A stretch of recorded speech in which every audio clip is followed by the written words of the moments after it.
Hello, welcome to NOLA Stamping. I'm Barb Baldwin, and this month we're going to be focusing in on shimmer brushes. So we're going to be playing around with techniques for the Crafty Copycat Creations. So let's go ahead and get started. I think the shimmer brushes are super versatile, so I thought that it would be fun to just do a little bit of coloring with a shimmer brush, even though the ones that I have are colored. So let's go ahead and get an image ready to go. So I'm going to grab some white cardstock, and I just cut a strip that's 3 inches tall by 12 inches all the way across. And I'm going to go ahead and get my stamp platform out. I was a little worried that the colors would run on the ink, so I'm going to go ahead and use the new hybrid stamping pad. And in order to just get everything stamped perfectly and crisp, I'm using the stamp platform so that I can just line everything up and stamp it multiple times if needed. So I'm going to go ahead and put 2 of the main images from a new stamp set. They're called the Caring Animals, and it's from the April to August catalog.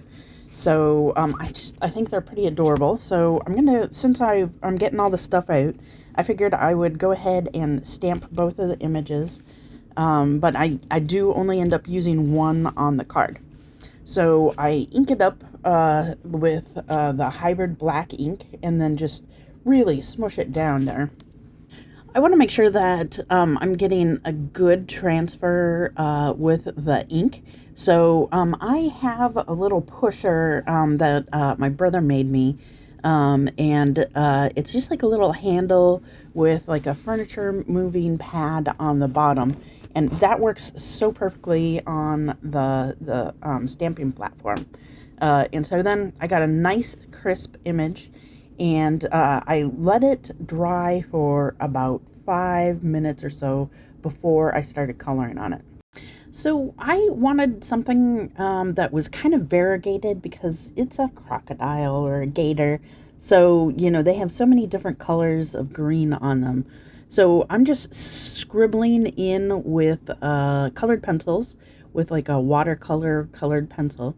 And I'm just scribbling all over the place before just to lay some color down. So then when I end up getting the shimmer brush, it'll have like some color to pick up, and it'll do a shimmer over top of something, so it'll look really textured and layered without having to do too much on that. So I'm gonna color that little head ice block thingamajiggy. I'm going to color that red, and then I'm going to go ahead and grab a shimmer brush. So I'm using the Barely Blush shimmer brush on that red ice bag on the head, and I'm barely touching it at all, and then I'm going to wipe off the color and then set that aside and go ahead and grab that Peaceful Pine shimmer brush. And I always make sure to just put some of the shimmer on a spare piece of paper before I get going. And then what I'm doing is I'm laying down a little bit of the shimmer around where the lines are, and then I'm just pushing all the excess color back up to the line, essentially. So, you know, you don't have to be too delicate with it or anything. It's just sort of, you know, moving everything along and just evening out all of the scribbles from the colored pencils. So I'm just, you know, just sort of laying down color. So so I sped up the movie a little bit, just because it really is just moving it around. It's very easy. And then I'm just going to go through and touch up any spots where it should be a little bit darker. And essentially what I do is I just look for where the dark spots are. Okay, so then I'm just grabbing a white gel pen that I have, and I'm just adding a couple little white dots by the eyes.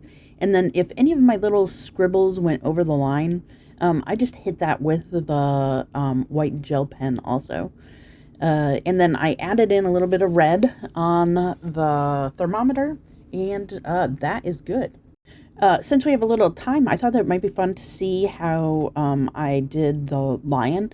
It was a little bit more detailed.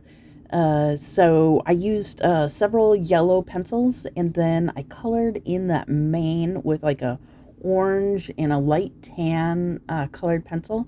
And then I used the Golden Glow Shimmer pen to just sort of even everything out.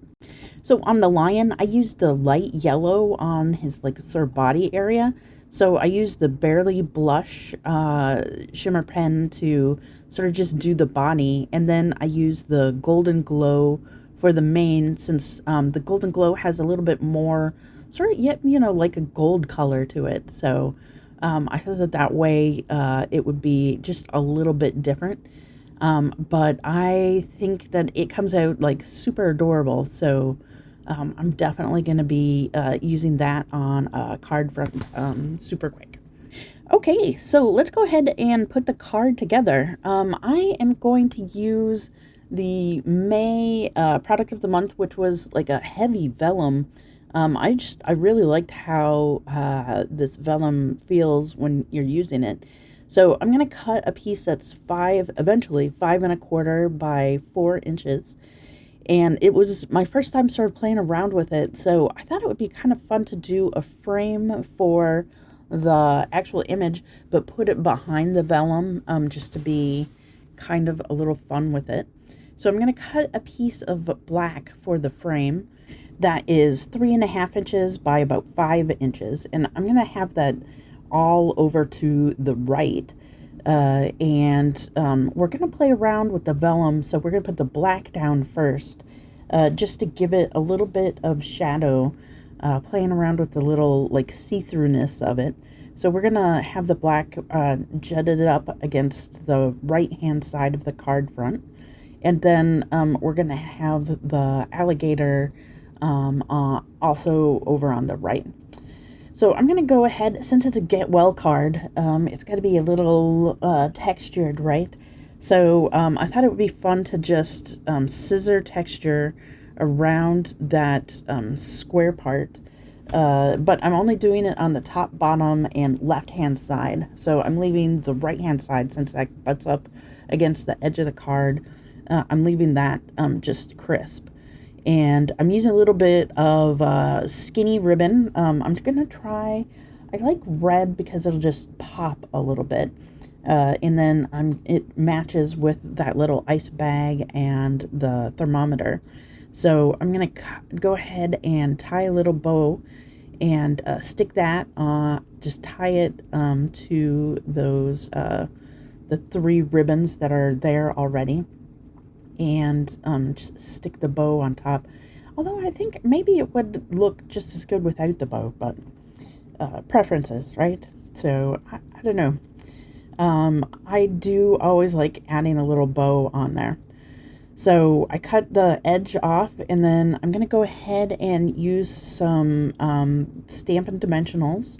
And because the vellum is see-through, I'm only going to put some adhesive on the black frame in the middle where that front part will go. And I left a little, like 1/8 of an inch frame all the way around the card, just to play with the see-throughness again. And so we're going to go ahead and take the backs off of those Stampin' Dimensionals and add that card onto the top. And then I'm going to struggle with the bow a little bit because I needed to tie it one more time around. So when I started struggling, I just grabbed a glue dot and stuck it down, and that works wonders. So I find I always keep the extra little glue dots from my paper pumpkin packs, just because it's perfect to have on my desk, and great to use like in an emergency when something just isn't sticking the way that you want it to stick. So I'm going to go ahead and cut off the excess on that little bow, and it's just time for some embellishments. I really love the dots on that vellum paper from the product of the month. So I grabbed some Moody Palette Glossy Dots because I thought, oh, bring the green dots onto the gator, just to be kind of to pull together all of the different things going on with the card. And I'm going to go ahead and add an odd number. And sometimes, like when you have so few elements on a card front, it's kind of hard to decide where you want all of your little embellishments at. So I kind of play around with where they are. And lots of times I'll just sort of stick it down and then just to see the placement, and then go ahead and move it to where it looks the best, and then activate the adhesive by pushing down at the last minute.